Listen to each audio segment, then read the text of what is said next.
Okay, so I know I look great, but it's Friday and I'm ready for the weekend. I am going to show you how I have Words Their Way set up. It may or may not work for you, but it may help you get closer to where you want to be for when you start your program in your classroom. Okay? So first of all, I graded all of the tests that I gave everyone on Spelling City. I did have to give 2 tests because I had children in the elementary group and the primary group based on their ability to spell.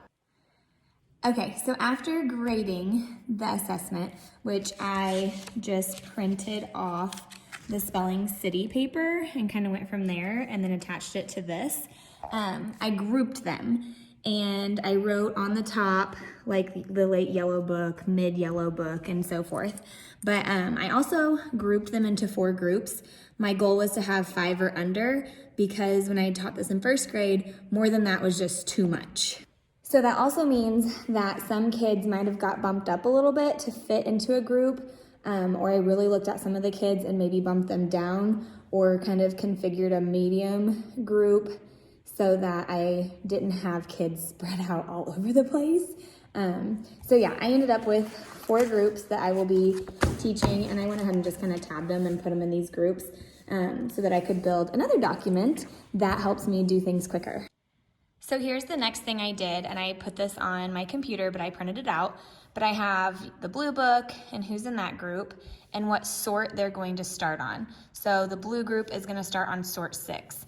The green group starts on sort 48, and then the 2 yellow groups start on 26 and 40. And then after they pass that, so like next week when I start, I'll just cross this off, and then I know the next sort I need to print is 7 or 49 or 41 or 27 and so on. And then I'll make this longer or bigger once these 2, 4, 6, 8, 10 weeks are done. So then comes the next part, which is where my OCD kind of takes over. But I usually pull out the books and flag all the sorts that I need to print, go to the printer, copy them, and get them all ready. And here's what the sorts look like. They're not hardly any different from the lower grades. They just might include some pictures as well. So then what I do is I go ahead and I put their name on it so that I know what kid gets what sort. To make it quicker passing out. And then a lot of times they don't remember what sort they're on anyway, which takes a few extra minutes for me before class, but probably saves me more time during class. So it's kind of a battle you can pick and choose on your own. So Heather or Diane or both or some special person downstairs put the books online. So you can find all of the sorts in the Words Their Way Drive on Google. So this year I was just able to jump on and print from what books I needed instead of sitting there fighting the copying machine because it doesn't like to run what I want to copy sometimes. Okay, so here's what you have to decide as a teacher. If this is going to be your primary spelling program, are you giving all of these words as spelling test words? Or are you gonna cut it down to 10? And then which 10? And then how do you give that list to them? So what I did is I picked 10 words from the book and I just typed them out, labeled it, and then again, I put their names on it so I can pass it out quickly. I only print 1 list per kid. Last year in first grade, I printed 2. 1 list went in their clear zip bags so that they could see the words and keep their words all together along with their sorts. But this year, I'm having the kids write their spelling words in their planners. That way they can take it home or have it here at all times. And then this one will be kept handy or vice versa. So that's what I'm doing this year. Again, that's one thing that you might want to figure out for yourself. So what I did start is a yellow, green, and blue book document on Google Docs, which I am planning on sharing out. And what I am starting is just making the spelling list, and these are the 10 words I picked from the list that I felt my 5th graders should be able to spell. And then what I'll do next week is I'll go ahead and add the next list for the yellow ones.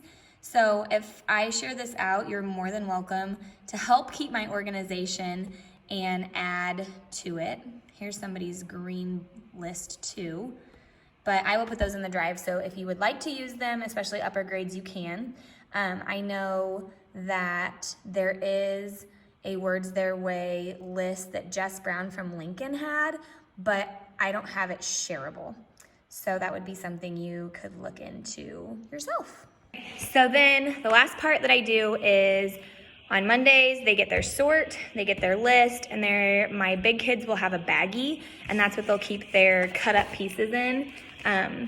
Monday, they sort them. Tuesday, they might use them in a sentence or write them 3 times or even rainbow write. I have done that a few times in 5th grade, and they still love it just as much as they did in 1st grade. So we might do that every once in a while. They do another sort. Some days they glue the sort. I'm trying to think. Heather had a whole list that she sent out, but just picking different activities. I also use Spelling City. I put these words into Spelling City, the 10 that they're going to be tested on.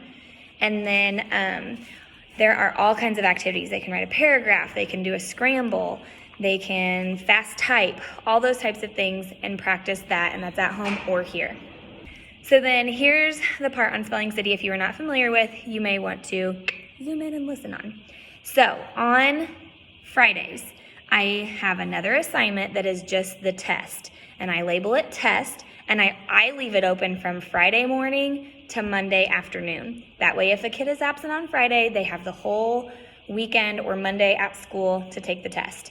I actually had a Spelling City person tell me to do that, because if not, the kids can run all the way through the assignments through the week and take the test on like a Wednesday. If you're okay with that, that's fine. I wasn't. I'm very Friday is a spelling test day kind of person. So I assign it from Friday to Monday so that there's time to get it finished, and then I can just go through and print them.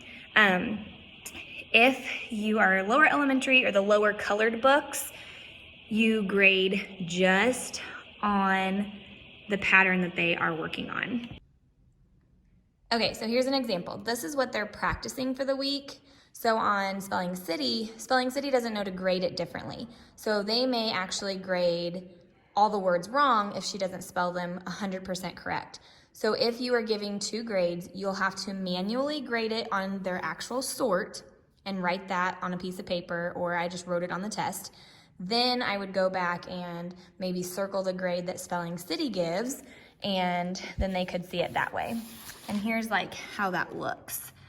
So this person got an 88% on their test, and it just kind of shows that.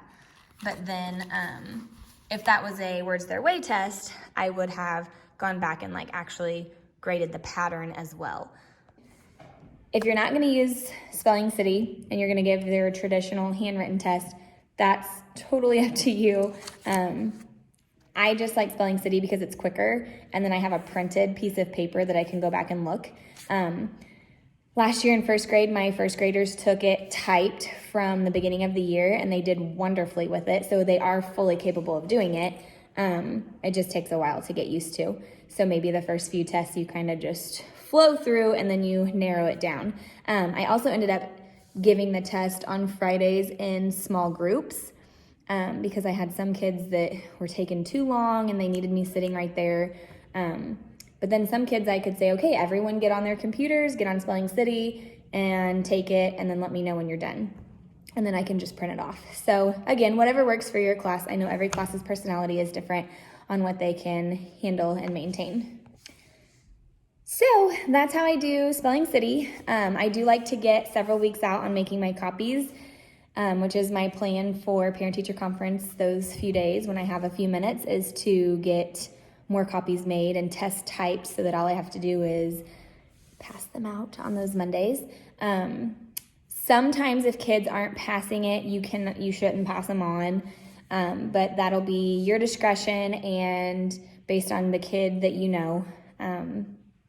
But if you need any extra help, I am here. I'm an organized freak, so I'd be glad to help you. Just give me a heads up.